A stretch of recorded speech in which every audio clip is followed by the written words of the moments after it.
सबको जय मसीह की।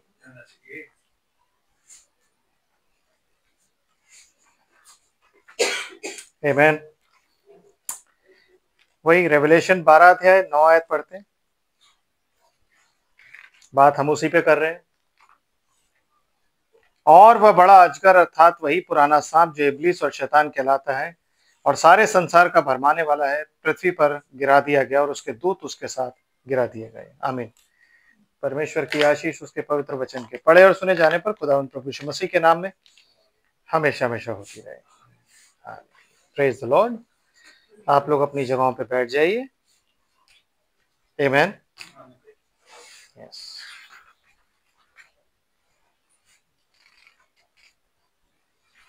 ओके, तो हमने देखा कि एक प्री हिस्टोरिक एरा था जिसमें एक लूसीफर था और उसके बाद एक लेवियाथान था। आमीन। और हमने ये भी देखा तो उसके बाद बीच में एक गैप आया जिसको हम आइस एज बोलते हैं। उसके बाद एक और एरा शुरू होता है जिसको हम रीजनरेशन बोलते हैं, कि दोबारा से एक उत्पत्ति होती है और उसमें उस उत्पत्ति में सारी चीजें हैं, ये सारी आदम बनाया गया। लेकिन इस बार इस उत्पत्ति में लेवियाथान नहीं है।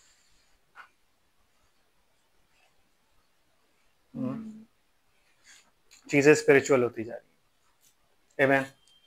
समझ रहे? तो यहाँ अब हम देखेंगे कि किस तरीके से खुदा आगे बढ़ता है। तो हमने खत्म वहां किया था जहां मैंने बताया था कि God was resting in Adam, कि परमेश्वर जो है वो आदम में आराम कर रहा था, विश्राम कर रहा था। और उसके बाद उसने क्या कहते हैं, आदम ने काम करना था कि सब कुछ आदम को दिया हुआ था, पुस्तक आदम के पास थी। आदम जो था वो इस पृथ्वी का राजा था। He was God of this earth, not God but you can say he is the Lord of this earth. He was. और उसने अपनी वो सारी चीजें सारी चीजें जो थी वो उसने आज्ञा ना मानकर उन चीजों से उसका सारे अधिकार फिर छीन लिए, अपने पद से वो भी गिरा। आमीन। तो वो आज हम देखेंगे कैसे कैसे हुआ। तो हम निकालते हैं जेनेसिस एंड चैप्टर 3, जहां हमने छोड़ा था हम वहीं से आगे बढ़ेंगे। आमीन। यस। जेनेसिस चैप्टर 2, सॉरी, हमने छोड़ा था जहां पे परमेश्वर ने आदम को आज्ञा दी थी कि इस बारी के सारे वृक्ष तू खा सकता है, लेकिन भले या बुरे ज्ञान का वृक्ष तू नहीं खा सकता। जिस दिन तू उस वृक्ष को खाएगा उसी दिन तू मर जाएगा। आमीन। यस। सो अब हम यहाँ से आगे चल रहे हैं, यहाँ से आगे पढ़ना शुरू करेंगे। हम कौन सी आयत से? 18वीं आयत से। Sister please. फिर यहोवा परमेश्वर ने कहा, आदम का अकेला रहना अच्छा नहीं, मैं उसके लिए एक ऐसा सहायक बनाऊंगा। देखो क्या हुआ। जिस दिन आदम बनाया गया था, मैंने आपको बताई थी ये बात। आदम कौन से दिन बनाया गया था? छठे दिन। छठे दिन। और उसी छठे दिन क्या बनाए गए थे? जानवर। आमीन। और फिर बाइबल कहती है कि वो सारे जानवर जो बनाए गए थे, अब क्या आदम ने खुदा को ये बोला कि मुझे अकेला बहुत खराब लगता है, पापा मुझसे अकेला रहा नहीं जा रहा, I need someone to talk and fellowship? क्या आदम ने ऐसा बोला था? नहीं, आदम ने कभी नहीं बोला। आमीन। बाइबल क्या कहती है 18वीं आयत में? जरा गौर से पढ़िए उसको और समझिए। फिर यहोवा परमेश्वर ने कहा, आदम का अकेले रहना अच्छा नहीं। हाँ जी। और मैं उसके लिए एक ऐसा सहायक बनाऊंगा। हाँ जी। जो उससे मेल खाए। अब मेरे को एक बात बताओ आप, ये कंप्लेंट आदम की थी या ये कंप्लेंट परमेश्वर की है?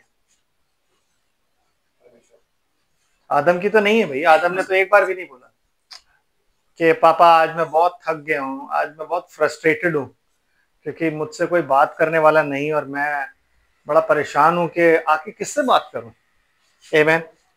क्योंकि आदम जो था वो परमेश्वर की आत्मा से जन्मा गया था। सो आदम कभी थका नहीं। आदम के कभी भी सरदर्द नहीं हुआ। आपके और मेरे सरदर्द होता है ना, आदम के सरदर्द नहीं हुआ। आदम को कभी बुखार नहीं हुआ। आदम को ऐसा कुछ भी नहीं हो रहा था। आमेन।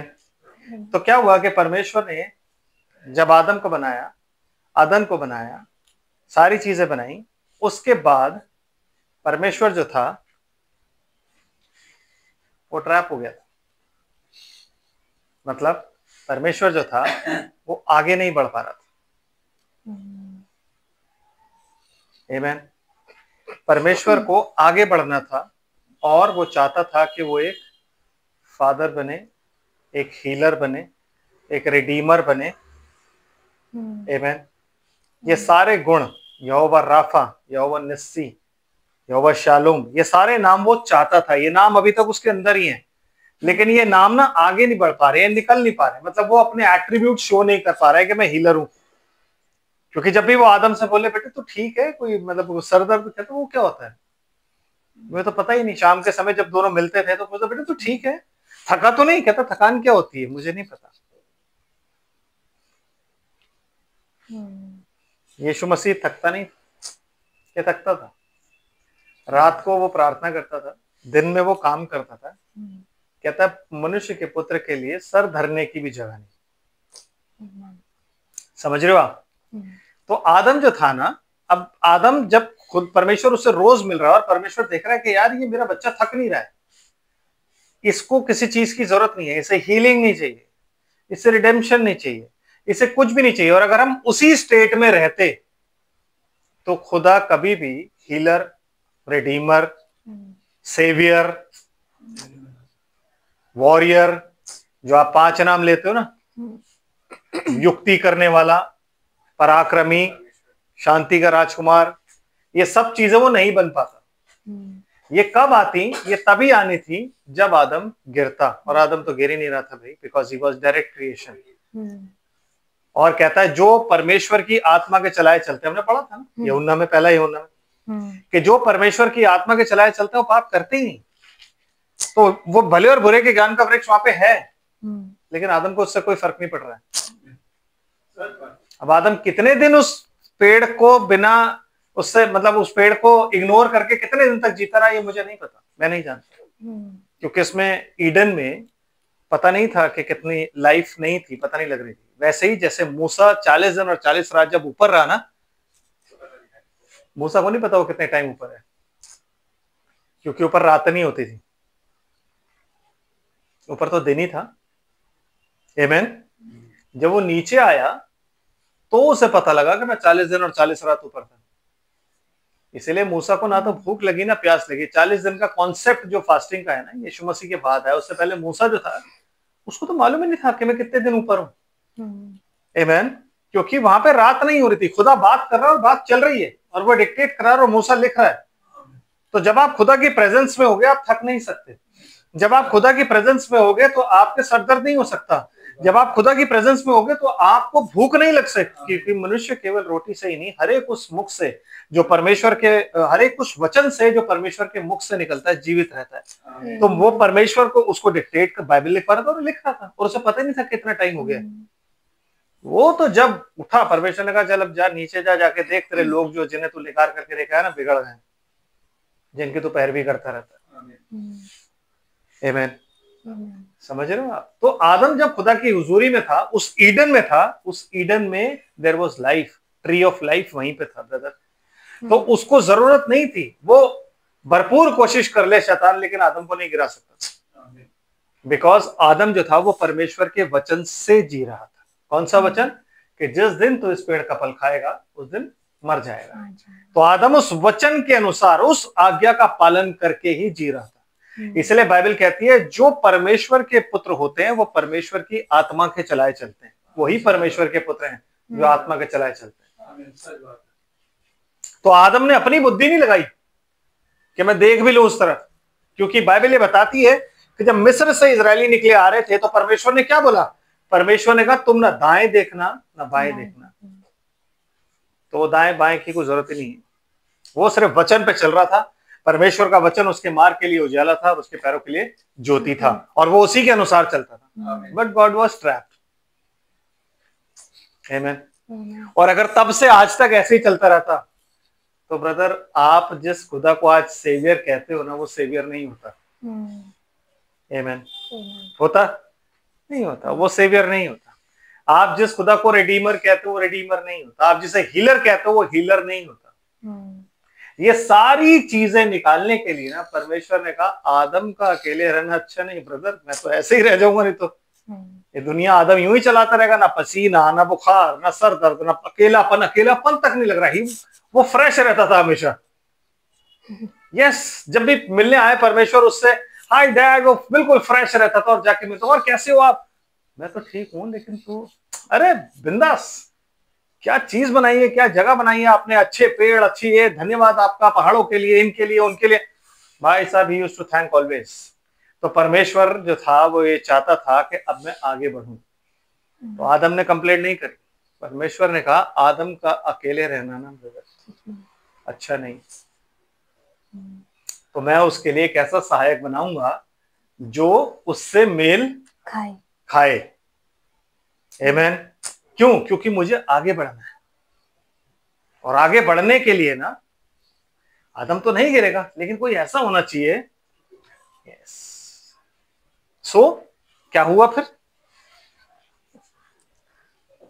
और यहोवा परमेश्वर भूमि में से सब जाति के बनेले पशुओं और आकाश के सब भांति के पक्षियों को रचकर आदम के पास ले आया कि देखे कि वह उनका क्या क्या नाम रखता मतलब है। कहने का यह है कि आदम को बनाने के बाद जानवर पक्षी सब बने, क्योंकि बाइबल क्या कह रही है, रच कर ले आया। तो आदम एक जगह बैठा हुआ है और सारी चीजें मिट्टी से निकल निकल के आ रही हैं, और आदम उनके कैरेक्टर के हिसाब से उनका नाम रख रहा है। Why? Because Adam was God of this earth. आमीन। वो ईश्वर था इस पृथ्वी पर, वो प्रभु था इस पृथ्वी का। ही वॉज द लॉर्ड, क्योंकि जो लॉर्ड होता है वही नाम रखता है। तो परमेश्वर ये देखना चाहता था कि उन जानवरों में से ये किसका नाम अपने नाम के साथ जोड़ता है। इसलिए नाम लेना और नाम रखना बहुत इंपॉर्टेंट है। आमीन। इसलिए हम जब किसी को बुलाते हैं और जिस नाम से बुलाते हैं तो स्पिरिट उसके साथ होती है, क्योंकि परमेश्वर का आत्मा हमारे अंदर है ना। मैं एक मैसेज सुन रहा था गदनाइस का, तो उसमें क्या बोलते हैं, मान लो आपके घर में कोई बच्चा है और आप उसे हर वक्त नकारा निखट्टू बोलते हो, स्पिरिट ट्रैवल करेगी और स्पिरिट उसमें जाके बैठ जाएगी। So you must always bless your kids, क्योंकि आप किसकी संतान हो? ब्लेसिंग की संतान, आप कर्ज की संतान नहीं। तो जो भी नाम आप लोगे किसी भी रिश्ते में, इसलिए वो कहता है कि जो अपने भाई को क्या बोले? पागल, मूर्ख, पागल बेसिकली। आमीन। वो दंड की आज्ञा पाएगा। क्यों? क्योंकि जो आप बोलते हो वो होता है, तो आप किसी को कुछ कह नहीं सकते। नो, आपको जिसको भी बुलाना है अच्छे नाम से ही बुलाना है। आप उसको ओए बेवकूफ, ओए पागल, बात सुनियो, नो यू कैन नॉट, क्योंकि आदम ने जिस का नाम उसके कैरेक्टर के हिसाब से जो रखा वो हो गया। आमीन। आदम के सामने से जब शेर निकल के आ रहा था तो उसने उसका नाम बब्बर शेर रखा, उसका नाम लायन रखा, बिकॉज ही वॉज मैजेस्टिक। आमीन। जब उसके सामने से हाथी निकल के आ रहा था तो उसने उसको देखा और उसका नाम एलिफेंट रखा, बिकॉज वो था वैसा। आमीन। मतलब ये सारे नाम तो मैं आपको इंग्लिश में बता रहा हूँ, हिब्रू में अलग नाम रखे हैं उसने, लेकिन जो भी निकल के आ रहा था उसके कैरेक्टर के हिसाब से वो नाम रख रहा था। तो ब्रदर, इसीलिए क्या होता है, कई बार शादी के बाद ना हम अपनी बीवियों के अपने खुद नाम रखते हैं और बीवी हमारे खुद नाम रखती है। यस, तो वो नाम जो होते हैं ना वो प्यार भरे नाम होते हैं, फिर हम उन्हीं से बुलाते हैं। आमीन। तो लड़ाई में भी no, don't curse each other. एक दूसरे को किसी ऐसे नाम से ना पुकारे कि उस नाम के पीछे स्पिरिट जाके चिपक जाए, क्योंकि अगर वो स्पिरिट एक बार चिपक गई ना तो ब्रदर फिर आप उस वर्ड को वापस नहीं ला सकते। आमीन। क्योंकि जो वर्ड एक बार निकल के और पृथ्वी पे गिर गया ना, वो तो फिर बीज उत्पन्न करेगा ही करेगा। ऐसा नहीं हो सकता आपके मुंह से जो कुछ भी निकला वो पृथ्वी पर गिरेगा और फिर उसके बाद वो बीज उत्पन्न करेगा ही करेगा, क्योंकि वो हर एक बात जो आप बोलते हो ना, that is the seed word. इसलिए बाइबल कहती है जो भी व्यर्थ की बातें मनुष्य बोलेगा ना उसका हिसाब देना पड़ेगा, क्योंकि जो भी आपने बोला ना वो नीचे जाके गिर गया और उसके बाद वो क्या कर रहा है? उग रहा है, और उग के आपको आमेन। उसके उग के बीज बन रहा है, पेड़ बन रहा है, पौधा बन रहा है। तो बड़े ध्यान से, बड़े सोच समझ के नाम लिया करें। इसीलिए यही वजह है कि यीशु मसीह ने पौलुस का नाम पौलुस रखा और शाऊल नहीं रखा, क्योंकि शाऊल उसका नाम था। यीशु मसीह को यह बात अच्छी तरीके से पता थी कि शाऊल एक बादशाह का नाम था, जो इजराइल का पहला बादशाह था, और उसने रिबेलियन किया था, रिबेल किया था खुदा के खिलाफ। उसने अपने तरीके से खुदा को मनाने की कोशिश करी थी। कहता नहीं नहीं, ये मैं इसका नाम नहीं रखूंगा। तो उसने चेंज करके उसका नाम क्या रखा? पौलुस। इसलिए बाइबल कहती है शाऊल जो पौलुस भी कहलाता था। आमीन। उसने पतरस का नाम क्या रखा? कैफा। क्यों? क्योंकि महायाजक था, उसका कैरेक्टर महायाजक वाला था, चाबी उसके पास थी। आमीन। समझ रहे? उसने जो यूहन्ना और उसका भाई था याकूब, उनके नाम क्यों रखे? बोअनर्गिस, गर्जन के पुत्र, क्योंकि वो ऊपर से बिजलियां गिराने वाले लोग थे। आमीन। वो कह रहे अभी तू बोले तो हम ऊपर से आग गिरा दें। अब्राम का नाम अब्राम था, खुदा ने क्यों बदल के उसका नाम अब्राहम रखा? क्योंकि हर नाम के पीछे एक मीनिंग होता है और हर नाम के पीछे एक स्पिरिट होती है। वो जो स्पिरिट थी ना अब्राहम की, अब्राहम का मतलब होता है बहुत सी जातियों का मूल पिता। तो उसका नाम क्या रखा गया? अब्राहम। सारे, उसका नाम सारे था, बदल के क्या रखा गया? सारा। क्यों रखा गया? क्योंकि सारा का मतलब होता है प्रिंसेस। आमीन। समझ रहे हो? ये इंपॉर्टेंस होती है। तो क्या हुआ ब्रदर? सब निकल के आ रहे हैं और वो नाम रख रहा है। और परमेश्वर को क्या चाहिए? आदम के लिए एक साथी चाहिए। आमीन। तो फिर क्या होता है सिस्टर? सब निकल के आ रहे हैं, सब निकल के आ रहे हैं। और जो आखिरी चीज निकल के आई, आपको पता है सबसे आखिर में कौन आया था निकल के? सबसे आखिर में जो निकल के आया था वो था सरपेंट। उसका नाम सर्प होता था तब। आमीन। और वो ऐसे नहीं चलता, वो क्या था? बीस्ट, चौपाया जानवर था जो 2 पैरों पे भी खड़ा होता। तो जब वो आपको जैसा आज आप देखते हो ना, जैसा आप समझते हो, सांप वैसा था नहीं। सांप जो था वो 2 पैरों पे चलने वाला, 4 पैरों पे चलने वाला, 2 पैरों पे भी खड़ा होने वाला एक ऐसा बीस्ट था जो बात कर सकता था। और इतना सुंदर था कि आज भी अगर आप सांप को देखोगे ना तो अपनी आंखों से मोहित कर लेता है लोगों को। उसके जो कलर्स हैं वो इतने वाइब्रेंट क्यों हैं उसके ऊपर? ऐसे क्यों कलर्स हैं कि आप सांप को देखो, आपको यार क्या कलर्स हैं इसके, मतलब कैसे कलर्स? वो कलर्स उस टाइम भी थे, क्योंकि सिर्फ सांप की ध्वजा बगड़ी है, कलर वही है, आंखें वही है, बस जबान बदल गई है। So that he can not talk now, he can not speak, क्योंकि उस वक्त में वो बात भी करता था। और जब वो चलता हुआ आया तो उसे देखते ही आदम ने क्या बोला? ये कौन है? सर्प या सरपेंट। क्यों? नाशाख। क्यों? क्योंकि ये धूर्त है। उसकी आंखों में, उसकी चाल में वो धूर्तता दिखाई जा रही थी।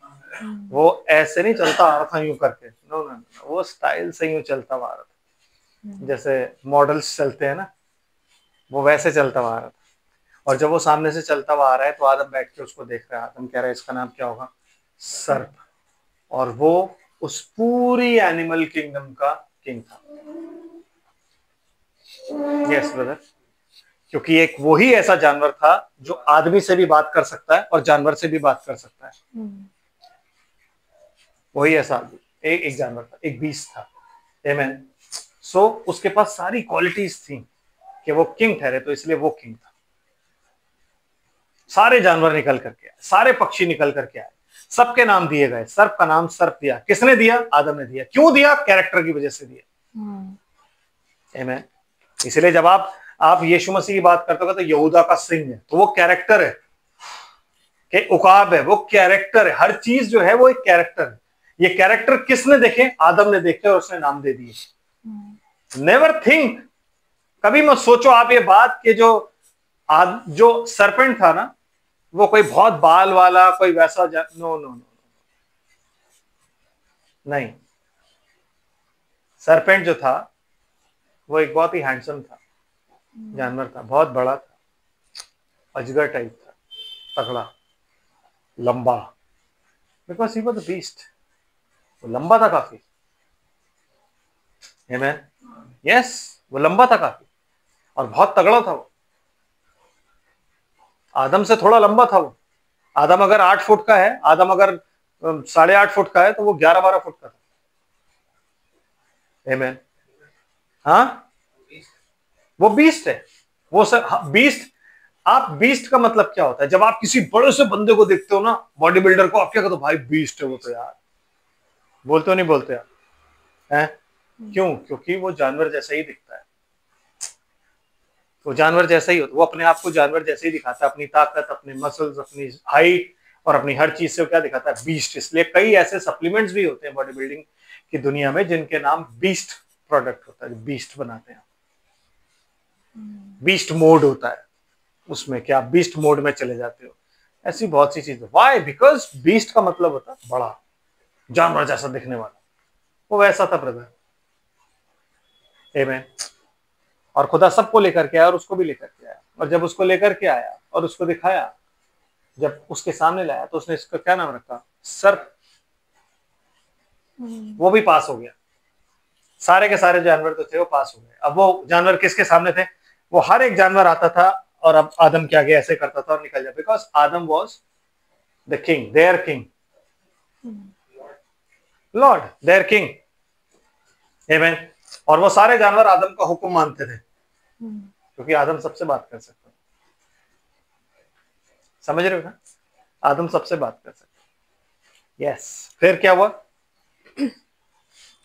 अतः आदम ने सब जाति के घरेलू पशुओं और आकाश के पक्षियों और सब जाति के बनेलू पशुओं के नाम रखे, परंतु आदम के लिए कोई ऐसा सहायक ना मिला जो उससे मेल खा सके। तो परमेश्वर ने पहले आदम के पास क्या देखो, आप समझ रहे हो परमेश्वर कर क्या रहा है? वो जानवर ला रहा है आदम के पास कि देखे, आदम जानवरों में से किसी को अपने लायक समझता है कि मेरा साथी हो, कोई मेरा फ्रेंड हो। आमीन। वो लेकर के आया, सबके नाम रखे गए, लेकिन किसी का नाम उसने नारी नहीं रखा। आमीन। सबको सबके नाम उसने दे दिए, बिकॉज उसको नारी की जरूरत नहीं है। उसने सबके नाम सबको उनके कैरेक्टर के हिसाब से दे दिए और देखे पापा को शाम को रिपोर्ट दे दी उसने कि पापा ये सारे जानवर आए थे, मैंने इन सबको ये नाम दे दिए। पापा वाज हैप्पी कि चलो नाम दे दिए। आमीन। फिर क्या हुआ जी? तब यहोवा परमेश्वर ने आदम को भारी नींद में डाल दिया। कैसे? आप प्लीज मुझे बताओ कैसे। आपने बाइबल पढ़ी है? यीशु मसीह कहता है मुझे अपना प्राण देने का भी अधिकार है और लेने का भी अधिकार। सच्चा चरवाहा मैं हूं, क्योंकि मैं अपनी भेड़ों के लिए अपना प्राण देता हूं। इसी से पिता मुझसे प्रसन्न, पिता उससे क्यों प्रसन्न था? क्योंकि वो अपना प्राण देता है। तो आपको क्या लग रहा है कि खुदा ने आके आदम के सर पे यूं हाथ रखा और आदम बेहोश होकर गिर गया? खुदा ने कहा चलो अब इसका काम करो, क्योंकि हमारा गॉड जो है ना, वो सुपर स्पिरिचुअल नहीं, सुपर नेचुरल गॉड है। सो ही एक्सप्लेन्ड कि आदम बेटे आपको ना, मुझे पता है ये बातें जब लोग सुनेंगे ना कहेंगे ये बेवकूफ है, बट मुझे आप बाइबल से प्रूव करो, क्योंकि पहला आदम आदम था और दूसरा आदम यीशु मसीह था। आमीन। यीशु मसीह ने जब अपनी जान अपनी मर्जी से दी और ली भी अपनी मर्जी से, तो ब्रदर आप मुझे एक बात बताओ, आदम को खुदा ने कैसे बेहोश किया? तरीका क्या था उसे बेहोश करने का? Please explain. क्योंकि आदम वॉज सन ऑफ गॉड, उसके पास सारी पावर थी इस पृथ्वी पर, सब कुछ था। तो कैसे ऐसा हुआ कि खुदा ने उसको हाथ रख के बेहोश कर दिया? कैसे बेहोश कर दिया? कैसे? जब आदम ने कंप्लेंट नहीं करी खुदा से कि मुझे सहायक चाहिए, जब आदम ने कुछ बोला नहीं, ही वॉज हैप्पी, उसको नहीं जरूरत थी किसी की। आमीन। वो अपने काम में बिजी रहता तो खुश रहता था, क्योंकि परमेश्वर का आत्मा जिसके अंदर होता है ना, उसके अंदर जो चीजें आती हैं वो होती है लव, जॉय, है ना? जॉय होती है कि नहीं होती? तो जब परमेश्वर का आत्मा आपके अंदर जाएगा ना, तो आपके अंदर जो आएगी चीज, वो क्या बोलते हैं उसको? खुशी। आमेन। सो गॉड टोल्ड एडम के भाई देख आगे बढ़ना है, जिसके लिए तेरा सोना जरूरी है, क्योंकि तेरी एक हेल्प मीट चाहिए मेरे को। ऑपरेशन करने से पहले बंदे से साइन तो करवाओगे आप कि भाई आपको ऑपरेशन होने वाला है, आपको एनेस्थीसिया देना पड़ेगा, तो आप प्लीज ये पेपर, ये फॉर्म साइन कर दो, ये भर दो, ये फॉर्म। हॉस्पिटल में यही तो होता है। तो अगर ये होता तो खुदा हमारा अनजस्ट गॉड थोड़ी ना है, अधर्मी खुदा थोड़ी ना है कि भाई वो कहेगा चलो भाई इसको तो ऐसी बेहोश करो और निकालो। नो, बाप और बेटे में शाम को काउंसलिंग हुई, गुफ्तगू हुई, और बाप ने बोला बेटा देख सबके जोड़े हैं, तेरा नहीं है, तेरा भी एक जोड़ा होना चाहिए। तो उसने कहा ठीक है पापा, जैसी आपकी आज्ञा। उसने ये भी नहीं पूछा कि क्यों होना चाहिए, क्यों नहीं होना चाहिए, क्यों, क्योंकि एक आज्ञाकारी पुत्र अपने माँ बाप से ये नहीं पूछता क्यों और कैसे। इजाक, जब अब्राहम इजाक को ऊपर लेके जा रहा था ना, तो इजाक ने सिर्फ इतना पूछा पापा वो लकड़ी हमारे पास है, आग हमारे पास है, बेड़ा नहीं है। उसने कहा खुदा प्रोवाइड करेगा। उसने ये नहीं पूछा कहां से, क्योंकि जिस जगह वो जा रहे थे ना वहां आसपास कोई सिविलाइजेशन नहीं थी, जंगल था वो। तो उसे ये समझ नहीं आया, वो उसने ये भी नहीं पूछा पापा इस जंगल में मेढ़ा आएगा कहां से, उससे पहले तो उसको जानवर नहीं मार देंगे, कहां से आएगा। उसने कोई सवाल नहीं किया। आमेन। एक अच्छे बेटे की तरह वो गया। आमेन। और जब इस अब्राहम ने उसके हाथ पैर बांधने शुरू किए तो वो समझ गया कि मेरा नहीं हूं। तो उसने ये भी नहीं बोला कि पापा मेरे को मत मारो, आप क्या देखो आप सनकी हो गए हो, बुढ़े हो गए हो।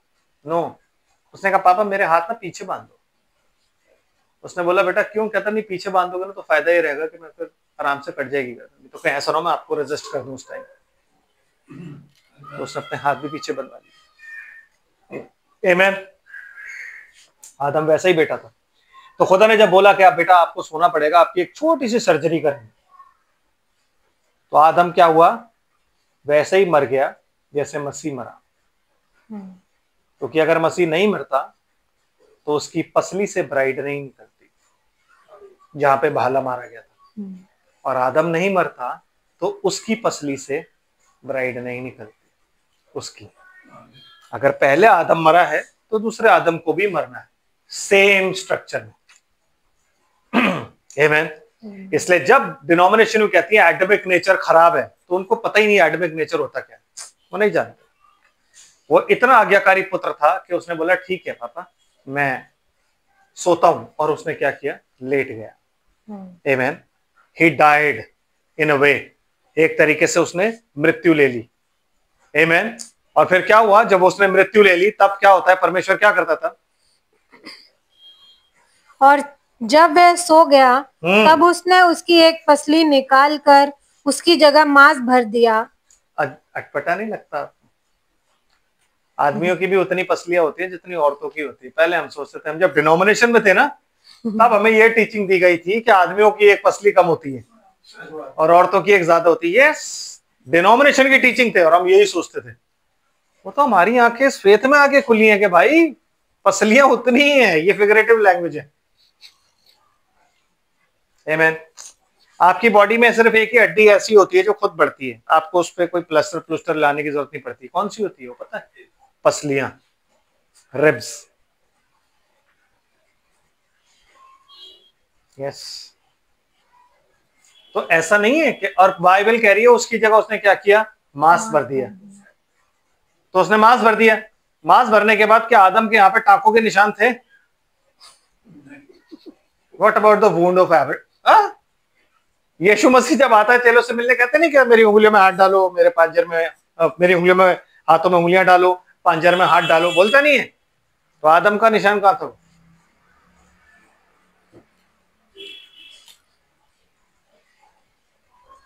नहीं समझे आप ब्रदर? जब गॉड सर्जरी करता है ना, खुदा जब सर्जरी करता है और उसके बाद जब वो हील करता है, खुदा की हीलिंग का निशान नहीं होता। आमेन। डॉक्टर आपको हील नहीं करता। क्यों? डॉक्टर आपकी जो भी सर्जरी करेगा ना उसका निशान रह जाएगा। पेट काटेगा, निशान रह जाएगा। हड्डी जोड़ेगा, निशान रह जाएगा। टांके लग रहे हैं यहाँ पे, निशान रह जाएगा। आमेन। लेकिन जब खुदा हील करता है तो निशान नहीं रह जाता, क्योंकि वो ऐसा कर देता है जैसे नया। मूसा ने अपने कोट में यूं हाथ डाला, उसे बोला बाहर निकाल कोड़, आमीन। फिर उसको बोला वापस रख, उसने वापस हाथ रखा, बाहर निकाला बच्चों के जैसा। आमीन। नामान कोढ़ी जो था, जब वो आया एलीशा के पास और एलीशा ने उसको बोला 7 दफा तू उस किद्रोन नाले में जाके अपने डुबकी लगा, तो 7वीं जब उसने डुबकी लगाई और वो बाहर निकला, कहता है उसकी जो खाल थी ना बच्चों की तरह नरम हो गई। क्यों? जब खुदा हील करता है ना ब्रदर, तो वो रेस्टोर करता है हर चीज को। आमीन। वो निशान नहीं रहने देता। आप हर चीज को, अगर वो आपकी जिंदगी में कोई दुख चल रहा है, कोई ऐसी चीज चल रही है ना, तो जब खुदा के हाथ में उस चीज को आप सौंपते हो ना, और खुदा जब उस सिचुएशन को हील करता है ना, तो ब्रदर वो पुरानी बात आपको याद भी नहीं आती, बिकॉज वो हील करने वाला परमेश्वर है, और जब वो हील करता है तो निशान नहीं होता। So what happened? उसने सुलाया, निकाला, बाहर निकाली, हवा निकाली। उसने हवा बनाई क्यों नहीं? उसने जैसे आदम को उसने मिट्टी से बनाया था, उसने हवा को वैसे क्यों नहीं बनाया? कभी सोचा आपने?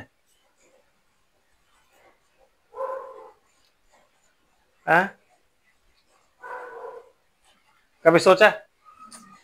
नहीं सोचा ना, क्योंकि उस पृथ्वी पर ना उस वक्त सारी जो थी वो क्या थी? Direct creation. जानवर जो थे परमेश्वर रच के ला रहा है डायरेक्ट आदम के पास।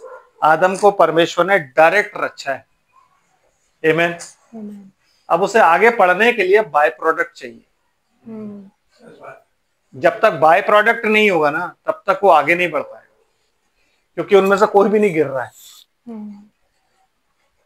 समझ रहे हो? उनमें से कोई भी डायरेक्ट है वो सारे। तो क्या हुआ? उसने फिर क्या किया? एक बाय प्रोडक्ट बनाया, मतलब एक चीज जो पहले बना रखी है उसमें से एक चीज निकाली। तो उसने आदम में से हव्वा को निकाला। इसलिए जगत जो मर्जी कह ले, लेकिन अर्धांगिनी जब आप बोलते हो ना, तो वो यहां से निकला हुआ वर्ड। क्या कहते हो ना, पत्नी जो होती है वो क्या होती है? अर्धांगिनी।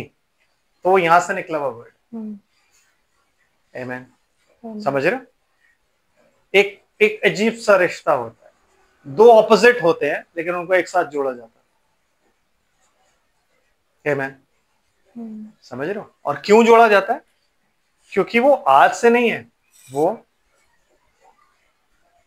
जब परमेश्वर ने आपकी किसी भी इंसान की रचना की थी ना, किसी भी आदमी की रचना की थी, तो उसके साथ उसकी पसली भी बनाई थी। बिना पसली के नहीं भेजा उसने, पसलियां थी सबकी। जब औरत बनाई तो उसकी देह भी बनाई थी। आमीन। समझ रहे हो ना? और वो किस में से निकाली गई थी? आदमी में से निकाली गई, आदम में से निकाली गई। इसीलिए औरत अपने आदमी को क्या बोलती है? ये मेरा आदमी है, ये मेरा मर्द है। और वो क्या कहता है? वो मेरी औरत है कि नहीं? देसी जो भाषा होती है, देहाती जो भाषा होती है, गांव देहात की, उसमें ये तो बोला जाता है ये मेरा आदमी है, ये मेरा मर्द है। और आदमी कहता है ये मेरी औरत है, ये मेरी औरत है। वाई? क्योंकि वो उसमें से निकाली। आमीन। समझ आ रहा है?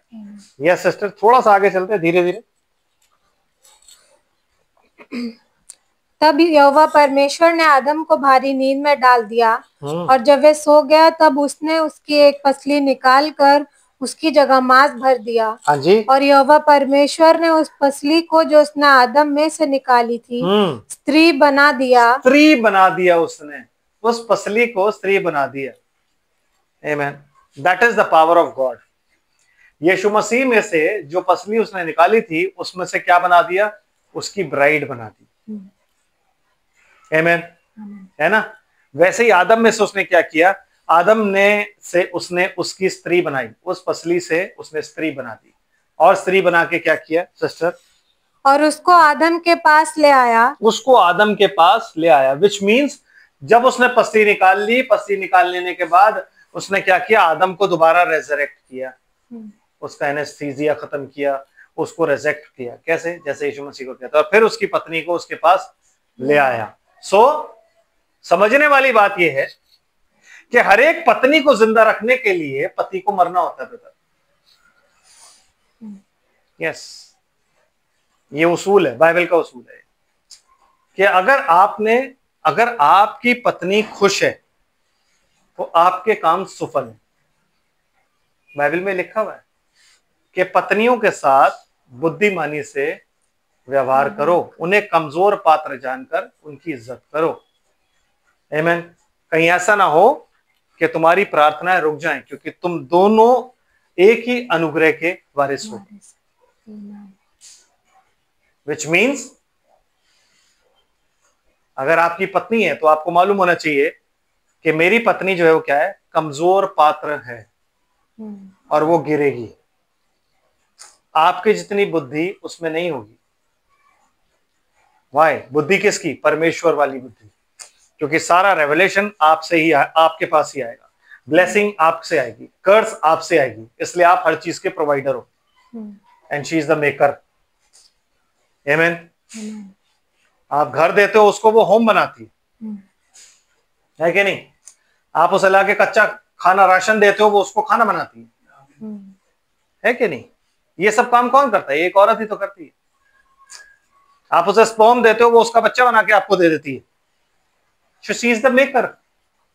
जो कुछ भी आप प्रोवाइड करोगे उसको कुछ बना के आपको देगी। Amen। So you must respect your wife, you must love your wife। Amen। Bible में बात लिखी हुई है कि कोई भी व्यक्ति अपनी देह से नफरत नहीं करता। कोई अपनी देह से नफरत करता है तो पत्नी जो है वो पति की क्या होती है? देह। उससे आप नफरत नहीं कर सकते। You are the head. So you have to die every day, you have to die. ये तो एक ही बार लिखा हुआ है, बट हर रोज आपको मरना होगा अपनी पत्नी के लिए। क्यों? क्योंकि वो कमजोर पात्र है, वो गलतियां करती है। अगर आप उससे एक्सपेक्ट करोगे कि वो नहीं, जैसा मैं समझ रहा हूं वैसा, no no no not, please don't brother, no, वो कमजोर पात्र। इसलिए खुदा ने, जब सारा ने झूठ बोला, सारा जब हंसी, तो खुदा ने सारा से नहीं पूछा, अब्राहम से पूछा, सारा क्यों हंसी? अब्राहम भागा भागा गया, सारा से पूछा तू हंसी थी? सारा ने कहा नहीं नहीं मैं तो नहीं हंसी। वापिस आया भागा भागा, प्रभु वो तो नहीं हंसी, वो कह रही है। कह रहा नहीं हंसी तो थी। तो खुदा जो है डायरेक्ट नहीं पूछे। आदमी आंसरेबल होता है। आमीन। आदमी आंसरेबल होता है, इसलिए by prayer, by fasting, and अगर आप अपने रिश्ते में खुदा को बीच में रखोगे, God will be there and he will bless you. So you have to, ये समझो। आप कहते हो, आदमी क्या कहता है घर आके, मैं रोज बाहर जाके मरता हूं, मैं ऐसे करता हूं, मैं इतनी मेहनत करता हूं, मैं ये करता हूं, मैं घर इतना काम करता हूं, क्योंकि आदमी को तो मरना ही है ना मेरे भाई। वो आप कोई नया काम नहीं कर रहे हो। आदम मरा, यीशु मसीह मरा, तो आपने भी मरना है। आमीन। आप मरोगे तो घर चलेगा, आप मरोगे तो सब जिंदा रहेंगे, आप मरोगे तो सारा काम होगा। समझ रहे हो? तो इसलिए बाइबल क्या कहती है? A man should love his wife as his body. अपनी देह के समान अपनी पत्नी से प्यार करे, और पत्नी अपने पति के अधीन रहे। जब बनाई गई थी हव्वा, तब वो अधीन नहीं थी। No, she was a help meet. लेकिन क्या हुआ? अपराधिनी होने के कारण वो क्या हुआ? नीचे गिर गई। और वो फिर क्या बन गई? अधीन रहना, आज्ञा का पालन करना, आज्ञा में रहना, जो कि मसीह की कलीसिया करती है। अगर आप पूछो ना, इसलिए यूहन्ना कहता है कि प्रेम क्या है? परमेश्वर की आज्ञाओं का पालन करना ही प्रेम है। क्यों? क्योंकि एज अ ब्राइड हम लोगों को यीशु मसीह के वचन का पालन करना है, परमेश्वर के वचन का पालन करना, यही हमारा प्रेम है। उसने अपना प्रेम दिखा दिया मर के, अब हमें अपना प्रेम दिखाना है आज्ञाओं का पालन करके। समझ रहे हो? इसलिए हर एक पत्नी का ये फर्ज होता है कि वो आज्ञाओं का पालन करे। जितने घरों में ये रूल चलता है कि पत्नी अपनी देह से बढ़कर अपनी पत्नी को प्यार करे, मतलब उसके लिए पत्नी से बढ़कर कुछ नहीं, मतलब उसके लिए शादी के बाद दोस्ती नहीं। सबसे बड़ा दोस्त कौन है? जो साथ बैठा है। क्यों? क्योंकि वही तो आपकी दुनिया है। अगर वो दुनिया है तो फिर कोई और दुनिया नहीं है। No friends. आमीन। समझ रहे हो कि नहीं? जैसे पत्नी के लिए संसार पति होता है, उसका घर होता है, उसका घर बनाना होता है, वैसे ही भाई साहब आपके लिए भी।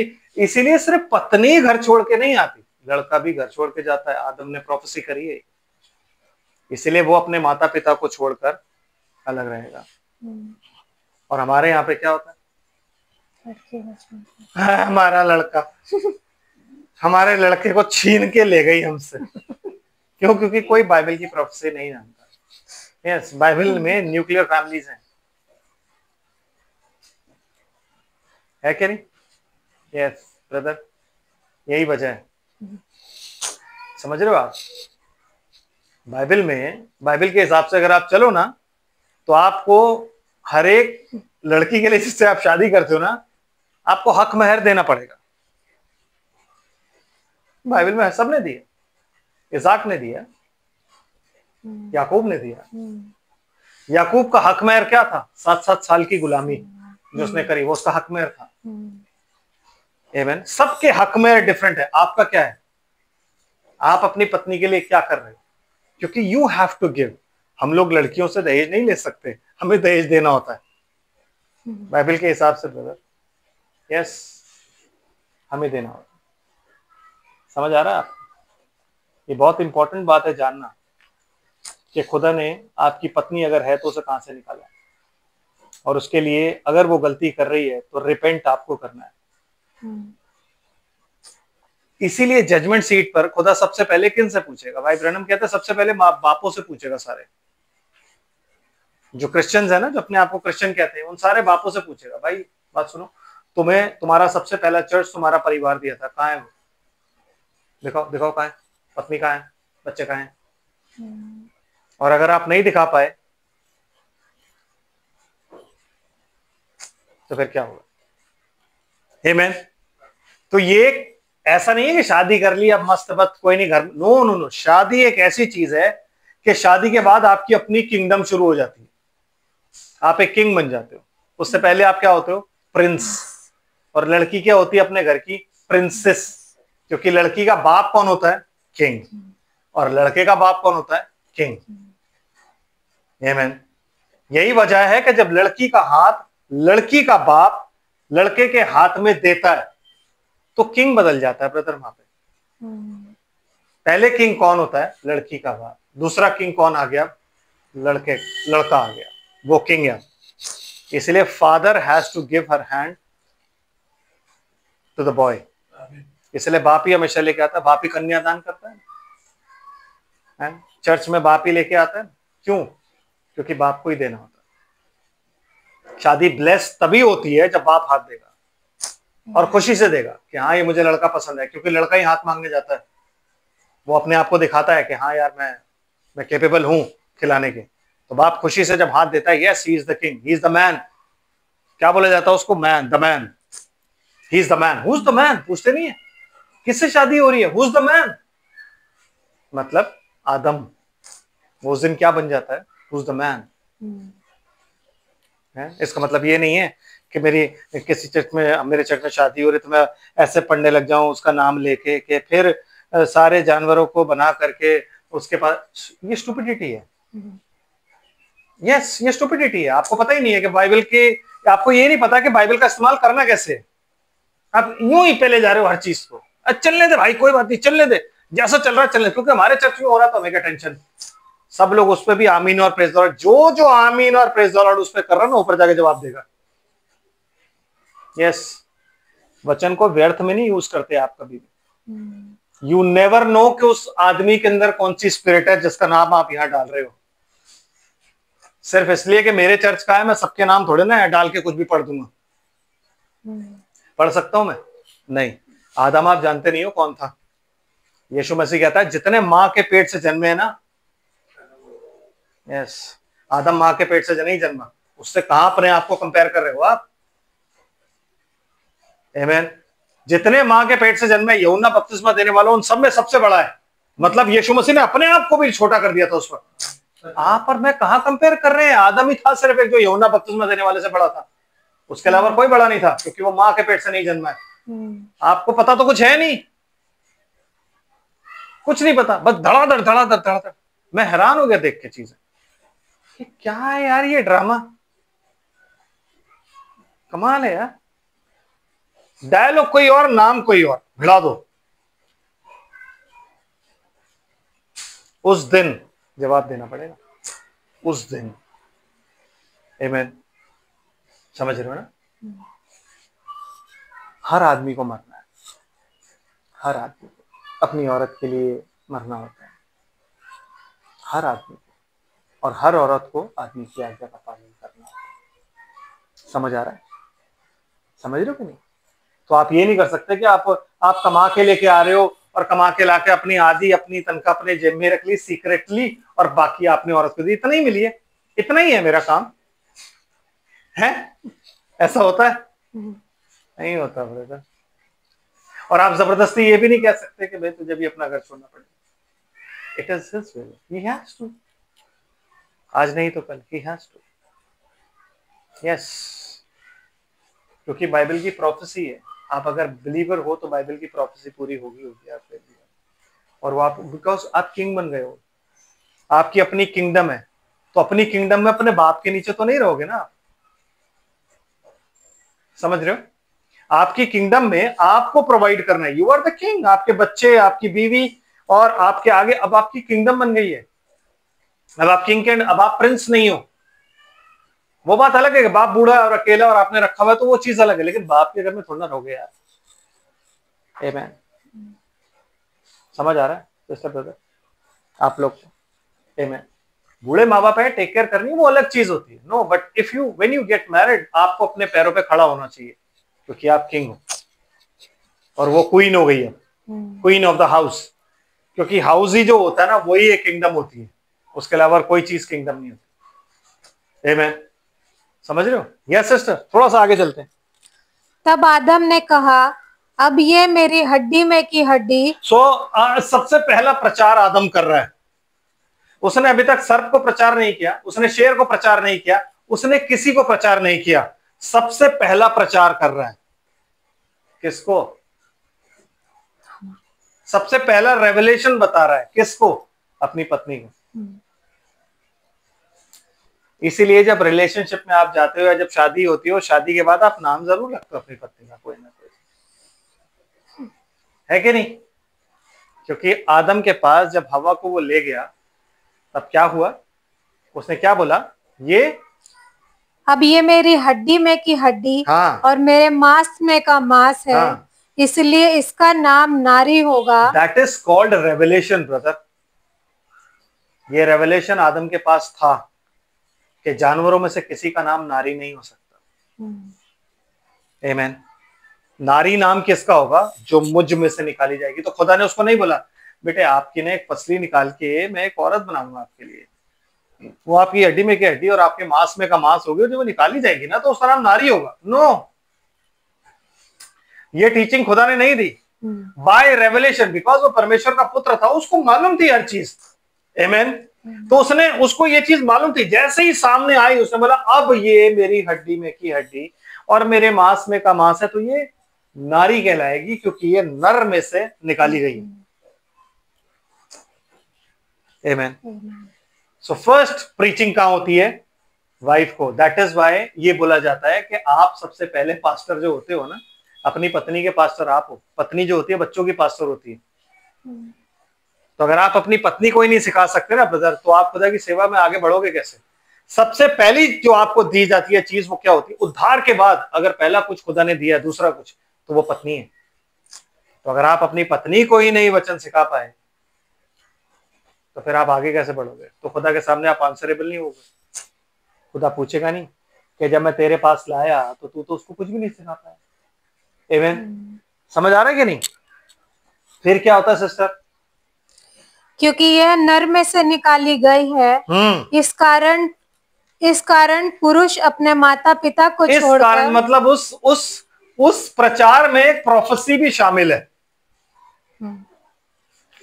और वो प्रोफेसी क्या है? इस कारण पुरुष अपने माता पिता को छोड़कर अपनी पत्नी से मिला रहेगा और वे एक ही तन बने रहेंगे। यार ऐसा नहीं है कि हर बंदा ना कोई गलत चीज प्रीच करे। कई लोग ना उसमें कुछ अच्छी बातें भी बोल देते हैं, यू नो। सो एडम को ये पता था कि आगे माँ भी होगी, तो वो क्या कहता है? पुरुष अपने माता पिता, उसकी तो कोई माँ नहीं है, तो वो प्रोफेसी कर रहा है फॉर फ्यूचर। व्हाई? बिकॉज पहला प्रॉफिट कौन था? एडम। आमीन। इसलिए दूसरा आदम जो है ना वो भी प्रॉफिट ही था। समझ रहे हो? तो पहला प्रॉफिट कौन था? आदम। इसलिए वो क्या करता है? प्रोफेसी करके क्या कहता है?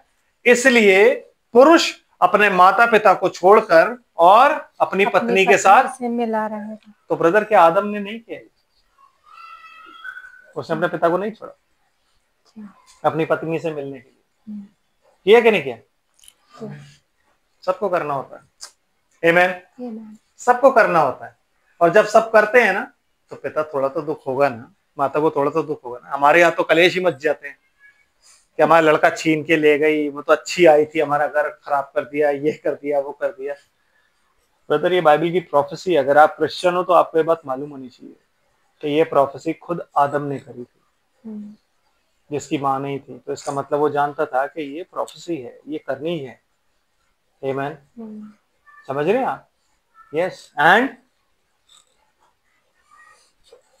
और वे एक ही तन बने रहेंगे। और वो एक ही तन बने रहेंगे। और आदम और उसकी पत्नी दोनों नंगे थे पर लजाते न थे। क्यों? क्यों? उसको बोला जाता है द एज ऑफ इनोसेंस। हमारी नजर में आदम और हवा नंगे, परमेश्वर की नजर में आदम और हवा ने धार्मिकता के वस्त्र पहने है ना?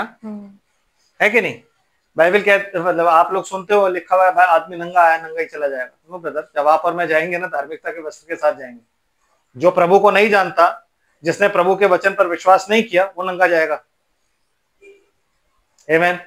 लेकिन जिसने प्रभु के वचन पर विश्वास किया उसने धार्मिकता के वस्त्र पहने होंगे और वस्त्र पहन के जाएगा। आमीन। समझ आ रहा है? तो आदम और हवा जो थे वो नंगे थे, लेकिन एक दूसरे, क्यों? क्योंकि उनके पास उन्हें उस सुरमे की जरूरत नहीं थी जो परमेश्वर ने कहा सुरमा लगा ले ताकि तू देखने लगे। No no no. यस, उनकी जो आंखें थी इनोसेंट थी। जैसे बच्चा होता है ना, उसकी आंखें इनोसेंट होती है। आमीन। उसको नहीं पता होता मैं नंगा हूं, उसको तो हम बताते तू नंगा है। हम करते हैं जैसे वो हमारे सामने तो शेम शेम शेम, जैसे हम शेम शेम करते हैं तो ऑटोमेटिकली बच्चे का हाथ सीधा यहां पहुंच जाता है। आमीन। कॉन्शियसली वो जानता है कि शेम शेम क्यों करी जाती है। आमीन। समझ रहे हैं? उसको हम सिखाते हैं, बच्चे को नहीं पता होता। That is innocence. ये है खुदा का आत्मा। साधु सुंदर सिंह जो थे, उनके पिता ने उनको जब शादी करने के लिए बोला तो उन्होंने मना कर दिया। उन्होंने बोला भाई मैं तो नहीं करूंगा शादी, मैं तो प्रभु के साथ मिल गया हूँ, और वो यीशु मसीह के पीछे चल दिए। तो उनके पिता ने भैया बड़े रिश्ते लेकर के आए और उन्होंने मना कर दिया। तो एक दिन पिता ने क्या किया, उन्होंने एक लड़की बुलाई और उस लड़की को बोला भाई तू कपड़े उतार के ना उसके वहां खड़ी हो जा अंदर, वो जैसे आएगा कमरा खोलेगा ना तेरे को देखेगा, वो अपने आप ही सब मसीह वगैरह सब भूल जाएगा। उन्होंने कहा ठीक है।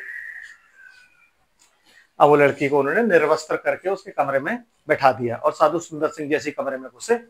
उन्होंने लड़की देखी और वो देखते रहे, वो देखते रहे, वो लड़की को देखते रहे, वो लड़की को देखते रहे। थोड़ी देर बाद लड़की रोने लग गई।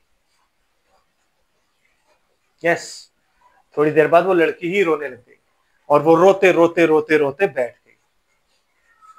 और साधु सुंदर सिंह ने क्या किया, उसको एक चादर उड़ा दी। आमीन। तो जब उनके बाप ने उनसे पूछा, उनके पिता ने पूछा कि भाई तू गिरा क्यों नहीं, कहते जब मैंने उसे देखा ना वो मुझे इतनी छोटी बच्ची दिखाई दे रही थी। That is called holiness of God.